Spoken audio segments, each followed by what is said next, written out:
research in the past number of decades has emphasized that young people are complex, self-determining learners. They bring to their learning experiences complicated histories, genetic, physical, emotional, cultural, social, experiential, among others.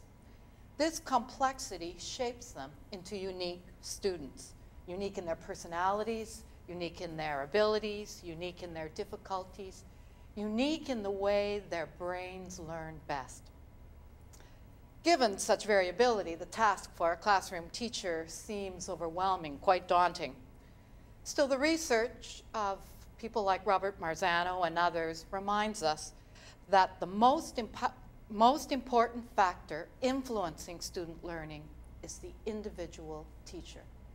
Yes, the teacher really, really matters in student understanding.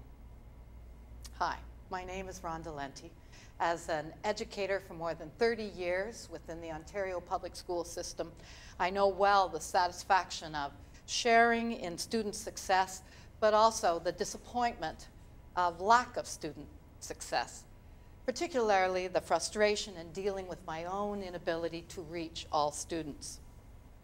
Directed by my school and, of course, school board SMART goals, but more so by my own passion and compassion, I've sought out additional professional development, looking for more strategies that would reach more students. Quite interesting, in my looking, the best answer I found was right in front of me.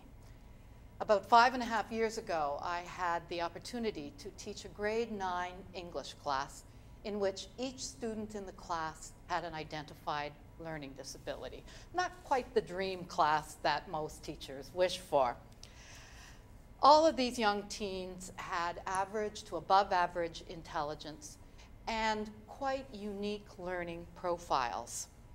They were fearful and frustrated with teachers they had had, with the school system, with their parents, even with themselves.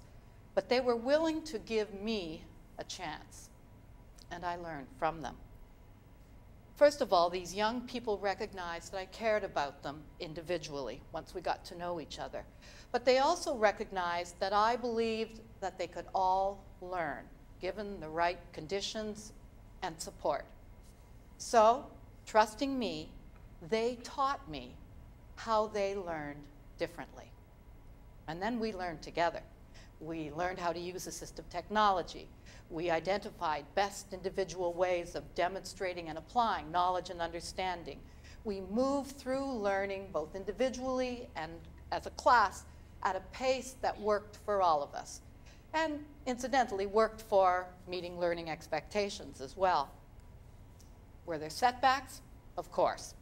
Did they give up?